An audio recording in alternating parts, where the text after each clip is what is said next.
Hi అండి. అందరికీ వందనాలండి. దేవుని నామానికి స్తోత్రాలండి. యెహెజ్కేలు గ్రంథము ఒకటో అధ్యాయం అండి. 687వ పేజీ అండి. కుడివైపు ఉంది. చదివే ముందు చిన్న ప్రార్థన.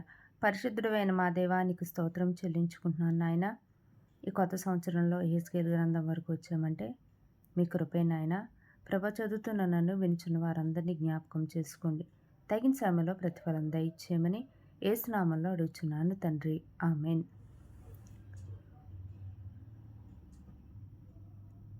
35వ సంవత్సరము 4వ నెల 5వ దినమున నేను కేబారు నదీ ప్రదేశమున చెరలోని వారి మధ్య కాపురముంటిని.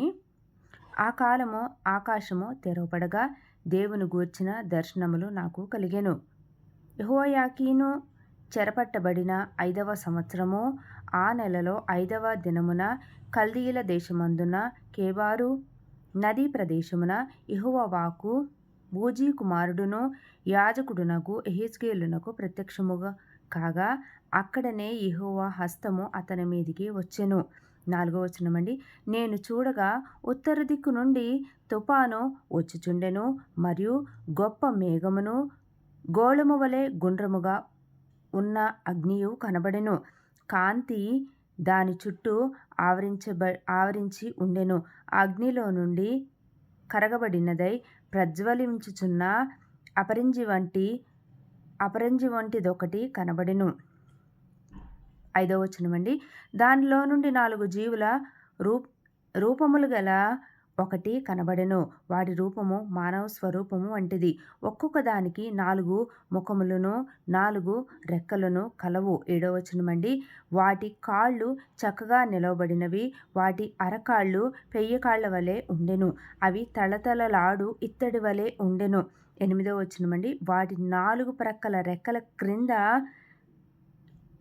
మానవ హస్తముల వంటి హస్తములుండెను. 4గింటికిని ముఖములను రెక్కలను ఉండెను. 9వ వచనమండి.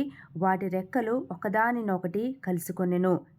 ఏ వైపునకైనను తిరుగక అవన్నీ చక్కగా ఎదుటికి పోవుచుండెను. 10వ వచనమండి. ఆ 4గింటి ఎదుటి ముఖరూపములు మానవ ముఖరూపము వంటివి. కుడి పార్శ్వపు రూపములు సింహము వంటివి. ఎడమ పార్శ్వపు ముఖములు ఎద్దు ముఖము వంటివి. 4గింటికి పక్షిరాజు ముఖము వంటి ముఖములు కలవు. 11వ వచనమండి. వాటి ముఖములను రెక్కలను వేరువేరుగా ఉండెను. ఒక్కొక్క జీవి రెక్కలలో ఒక రెక్క రెండవ జతలో ఒకదానితో కలిసి ఉండెను. ఒక్కొక్క జత రెక్కలు వాటి దేహములను కప్పెను. 12వ వచనమండి. అవన్నీ చక్కగా ఎదుటికి పోవచుండెను. అవి వెనుకకు తిరుగక ఆత్మ ఏ వైపునకు పోవచుండునో ఆ వైపునకే పోవచుండెను. 13వ వచనమండి. ఆ జీవుల రూపములు మండుచున్న నిప్పులతోనూ దివిటీలతోనూ సమానములు. ఆ అగ్ని జీవుల మధ్యను ఇటు అటు వ్యాపించెను. ఆ అగ్ని అతికాంతిగా ఉండెను. అగ్నిలో నుండి మెరుపు బయలుదేరుచుండెను. 14వ వచనమండి. మెరుపు తీగెలు కనబడు రీతిగా జీవులు ఇటు అటు తిరుగుచుండెను.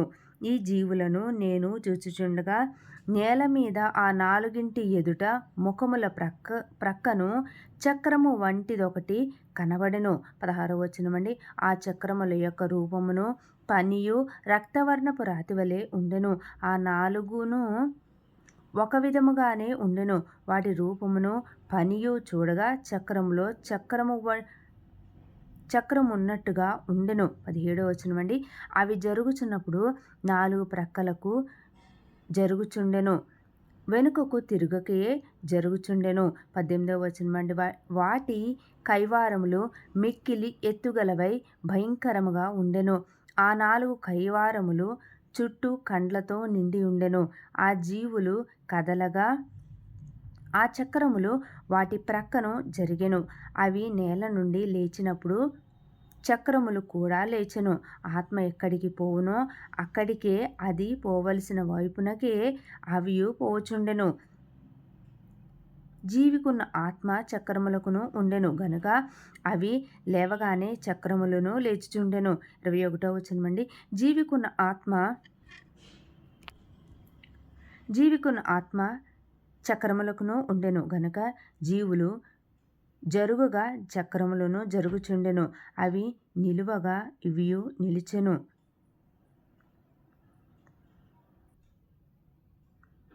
అవి నేల నుండి లేవగా ఇవియు వాటితో కూడా లేచెను. 22వ వచనమండి. మరియు జీవుల తలలపైన ఆకాశ మండలము వంటి విశాల తట్టు ఉన్నట్టుండెను. అది తళతళలాడు స్ఫటికముతో సమానమైన వాటి తలలకు పైగా వ్యాపించి ఉండెను. 23వ వచనమండి. ఆ మండలము వంటి దాని క్రింది జీవుల రెక్కలలో రెండేసి ఒకదాని ప్రక్క ఒకటి పైకి చాపబడి ఉండెను. రెండేసి వాటి దేహములు కప్పుచుండెను. ఈ తట్టునున్న జీవులకును ఆ తట్టునున్న జీవులకును అనగా ప్రతి జీవికిని అలాగున రెక్కలుండెను. 24వ వచనమండి. అవి జరుగుగా నేను వాటి రెక్కల చప్పుడు వింటిని. అది విస్తారమైన ఉదకముల ఘోష వలెను సర్వశక్తుడగు దేవుని స్వరము వలెను దండువారు చెయ్యు ధ్వని వలెను ఉండెను. అవి నిలుచున్నప్పుడల్లా తమ రెక్కలను వాల్చు కొనుచుండెను. 25వ వచనమండి. అవి నిలిచి రెక్కలను వాల్చునప్పుడు వాటి తలలకు పైగా ఉన్న ఆకాశ మండలము వంటి దానిలో నుండి ఆకాశ మండలము వంటి దానిలో నుండి శబ్దము పుట్టెను. 26వ వచనమండి. వాటి తలల పైననున్న ఆ మండలము పైన నీలకాంతమయమైన సింహాసనము వంటి ఒకటి కనబడెను. మరియు ఆ సింహాసనము వంటి దాని మీద నరస్వరూపియగు ఒకడు ఆసీనుడై ఉండెను. 27వ వచనమండి. చుట్టూ దాని లోపట కరుగుచున్న ఇత్తడియు అగ్నియు ఉన్నట్టు నాకు కనబడెను. నడుము మొదలుకొని మీదికిని నడుము మొదలుకొని దిగువకును ఆయన అగ్ని స్వరూపముగా నాకు కనబడెను. చుట్టూను తేజోమయముగా కనబడెను. 28వ వచనమండి.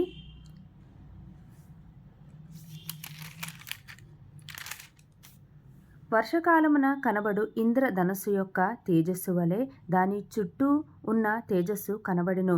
ఇది యెహోవా ప్రభావ స్వరూప దర్శనము. నేను చూచి సాగిలపడగా నాతో మాటలాడు ఒక స్వరము నాకు వినబడెను. 2వ అధ్యాయం అండి. 668వ పేజీ అండి. ఎడమవైపు ఉంది. మొదటి వచనము. నరపుత్రుడా, నీవు చక్కగా నిలబడుము, నేను నీతో మాట్లాడవలెను అని ఆయన నాతో మాట్లాడినప్పుడు ఆత్మ నాలోనికి వచ్చి నన్ను నిలువబెట్టెను. అప్పుడు నాతో మాట్లాడిన వాని స్వరము వింటిని. 3వ వచనమండి. ఆయన నాతో ఇట్లనెను, నరపుత్రుడా, నా మీద తిరుగుబాటు చేసిన జనుల యొద్దకు ఇశ్రాయేలీయుల యొద్దకు నిన్ను పంపుచున్నాను. వారును వారి పితరులను నేటి వరకును నా మీద తిరుగుబాటు చేసిన వారు. 4వ వచనమండి. వారు సిగ్గుమాలిన వారును కఠిన హృదయులై ఉన్నారు. వారి యొద్దకు నేను నిన్ను పంపుచున్నాను. వారు తిరుగుబాటు చేయువారు గనుక వారు విన్నను వినకపోయినను తమ మధ్య ప్రవక్త ఉన్నాడని వారు తెలుసుకున్నట్లు ప్రభువు యెహోవా ఇలాగూ సెలవిచ్చున్నాడని నీవు వారికి ప్రకటింపవలెను. 5వ వచనమండి. నరపుత్రుడా, నీవు బ్రహ్మదండి చెట్లలోనూ ముండ్ల తుప్పల్లోనూ తిరుగుచున్నావు, తేళ్ల మధ్య నివసించుచున్నావు. ఆయనను ఆ జనులకు భయపడకము, వారి మాటలకును భయపడకము. వారు తిరుగుబాటు చేయువారు, వారికి భయపడకము. 7వ వచనమండి. వారు తిరుగుబాటు చేయువారు గనుక వారు వినినను వినకపోయినను నేను సెలవిచ్చిన మాటను నీవు వారికి తెలియచేయము. నరపుత్రుడా, వారు తిరుగుబాటు చేసినట్లు నీవు చేయక నేను నీతో చెప్పు మాటను విని నోరు తెరచి నేనిచ్చు దాని భుజించుము అనెను. 9వ వచనమండి. నేను చూచుచుండగా గ్రంథమును పట్టుకొనిన ఒక చెయ్యి నా యొద్దకు చాపబడెను. ఆయన దాని నా ముందర విప్పగా అది లోపటను వెలుపటను వ్రాయబడినదై ఉండెను. విలాపమును మనోదుఃఖమును రోదనమును అని అందులో వ్రాయబడి ఉండెను. ఈ పరిశుద్ధ వాక్యం దేవుని నామానికి మహిమ కలుగును గాక. యెజ్కేలు గ్రంథంలో 1వ అధ్యాయము 2వ అధ్యాయం పూర్తి చేసుకున్నామండి. నెక్స్ట్ 3వ అధ్యాయం అండి.